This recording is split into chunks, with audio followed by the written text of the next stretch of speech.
Hi friends, आज આપણે બનાવશું એકદમ ક્રિસ્પી અને કુરકુરે એવા કાંદાના ભજીયા। તો રેસીપી એન્ડ સુધી જરૂરથી જોજો। વરસાદમાં ખાવાની મજા આવે અને બહાર જે લારી ઉપર મળતા હોય સેમ એ જ રીતથી આપણે બનાવશું। તો આપણે 4 થી 5 નંગ જેટલા કાંદા લીધા છે। આને આપણે લાંબી સ્લાઇસમાં કટિંગ કરી લેવાના છે। તો આપણે કટિંગ કરી લેશું। તો આપણે આ કાંદા છે તે કટિંગ કરીને લઈ લીધા છે। આને મેં સરસ રીતે ધોઈ પણ લીધા છે અને આ રીતે સ્લાઇસ છે તે અલગ કરી લેવાની છે। જો કોઈ જોઈન્ટ લાગે તો આ રીતે અલગ પાડી દેવાનું। આ રીતે હવે આપણે આમાં સ્વાદ પ્રમાણે મીઠું એડ કરશું। તો આપણે સ્વાદ પ્રમાણે મીઠું એડ કરી દઈશું અને સરસ રીતે આને મિક્સ કરી લેવાનું છે, એટલે મીઠાનું પાણી છે તે છૂટું પડે। આમાં આપણે એક્સ્ટ્રા પાણીનો ઉપયોગ નથી કરવાનો। આ રીતે સરસ રીતે મિક્સ કરી લેવાનું છે, એટલે બધા કાંદાનો ભાગ છે તે એક સ્લાઇસ અલગ થઈ જશે અને મીઠું છે તે પણ સરસ રીતે ચડી જાય છે આ રીતે કરવાથી। હવે આપણે આને 5 થી 10 મિનિટ ઢાંકી અને રહેવા દઈશું। તો આપણે પ્લેટ ઢાંકી દીધી છે। 10 મિનિટ પછી આપણે ચેક કરશું। તો 10 મિનિટ થઈ ગઈ છે। હવે આપણે ચેક કરશું।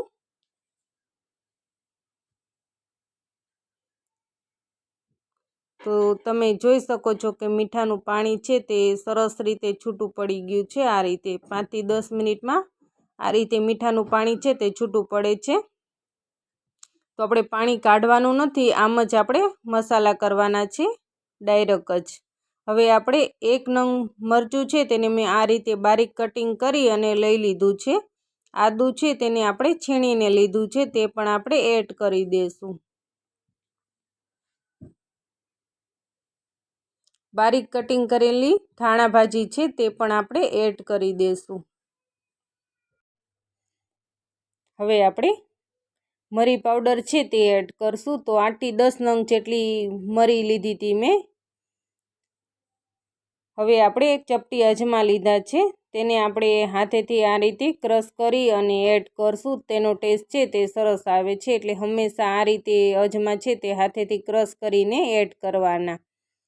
હવે આપણે ચણાનો લોટ છે તે એડ કરશું। તો ચણાનો લોટ છે તે આપણે 4 ચમચી જેટલો અત્યારે એડ કરશું। તો કાંદાના ભજીયામાં લોટનું પ્રમાણ છે તે એકદમ ઓછું રાખવાનું છે। હવે આપણે ચોખાનો લોટ છે તે આપણે એડ કરશું। તે આપણે 2 ચમચી એડ કરશું। તો 4 ચમચી આપણે ચણાનો લોટ એડ કર્યો છે અને 2 ચમચી આપણે ચોખાનો લોટ એડ કર્યો છે કે એકદમ સરસ ક્રિસ્પી બને। ચપટી આપણે હળદર એડ કરશું। ચપટી આપણે લાલ મરચું પાવડર એડ કરશું। અડધી ચમચી આપણે ધાણા જીરું પાવડર એડ કરશું। ચપટી આપણે ગરમ મસાલો એડ કરશું। ચપટી આપણે હિંગ એડ કરશું। હવે આપણે આ બધી વસ્તુ છે તે આપણે સરસ રીતે મિક્સ કરી લેવાની છે। આ રીતે બધું છે તે સરસ મિક્સ કરી લેવાનું ચમચીએથી। તો તમે જોઈ શકો છો કે આપણે લોટનું પ્રમાણ છે તે એકદમ બરોબર છે। હવે આપણે હાથેથી સરસ રીતે મિક્સ કરી લેશું। આ રીતે પહેલાં ચેક કરી લેવાનું। તો આપણે આમાં વધારે લોટનો ઉપયોગ નથી કરવાનો, ફક્ત બાઇન્ડિંગ પૂરતો જ લોટ એડ કરવાનો છે। જો તમારી પાસે ઘરમાં ચોખાનો લોટ અવેલેબલ ના હોય તો તમે ઘરમાં જે ચોખા યુઝ કરતા હોય તે તમે ક્રશ કરી અને એડ કરી શકો છો। આ રીતે સરસ રીતે મિક્સ કરી લેવાનું છે અને લોટ જો વધારે એડ થઈ ગયો હોય તો તમે થોડું પાણી એડ કરી શકો છો। તો આપણું ભજીયાનું બેટર છે તે એકદમ પરફેક્ટ બની અને તૈયાર થઈ ગયું છે। આ રીતનું બેટર તૈયાર કરવાનું છે। હવે આપણે તેલ ગરમ કરવા મૂકી દીધું છે પેનમાં અને તેલ આવી પણ ગયું છે। હવે આપણે આ રીતે ભજીયા પાડી લેવાના છે। આ રીતે આપણે બધા ભજીયા છે તે પાડી લેશું અને મીડિયમ ગેસ ઉપર જ આપણે પાડવાના છે। વધારે ફાસ્ટ પણ નથી રાખવાનો અને ધીમો ગેસ પણ નથી રાખવાનો।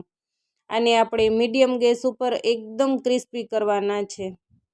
આ રીતે થોડી વાર થાય પછી આ રીતે આપણે પલટી લેવાના।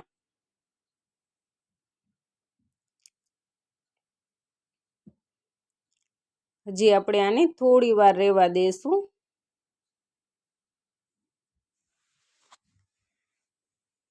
એકદમ સરસ ક્રિસ્પી થાય ને ત્યાં સુધી. તો થોડા એવા ક્રિસ્પી થઈ ગયા છે અને તમે જોઈ શકો છો કે એકદમ સરસ આપણા ભજીયા છે તે બન્યા છે. એક એક સ્લાઇસ સરસ અલગ છૂટી દેખાય છે. તો આ રીતે બનાવશો ને તો ખાવાની બહુ મજા આવશે, એકદમ સરસ ક્રિસ્પી બનશે. અને બહાર જે લારી ઉપર મળતા હોય ને સેમ તેવા જ ટેસ્ટ તમને લાગશે. તો એકદમ ક્રિસ્પી એવા આપણા ભજીયા છે તે બની અને તૈયાર થઈ ગયા છે. હવે આપણે આને પ્લેટમાં લઈ લેશું.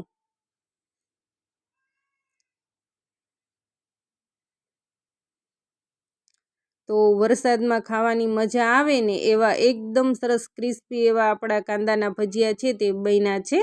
હવે આપણે ફરીથી જે બીજા છે તે પણ આપણે બનાવી લઈશું. સેમ તે જ રીતથી આપણે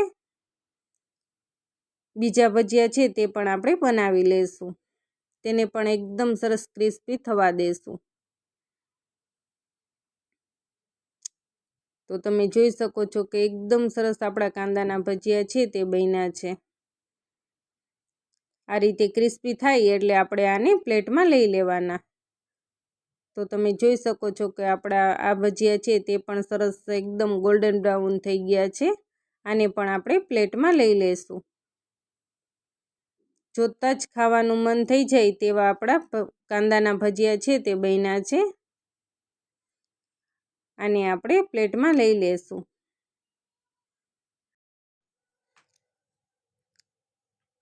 તો જોતાં જ ખાવાનું મન થઈ જાય એવા આપણા કાંદાના ભજીયા છે તે બની અને તૈયાર થઈ ગયા છે. હવે આપણે મરચી છે તેને પણ આપણે તળી લઈશું, કારણ કે મરચી વગર તો ભજીયા અધૂરા છે. તો આપણી મરચી છે તે સરસ રીતે તળાઈ ગઈ છે. હવે આપણે ટમેટો કેચઅપ સાથે સર્વ કરશું.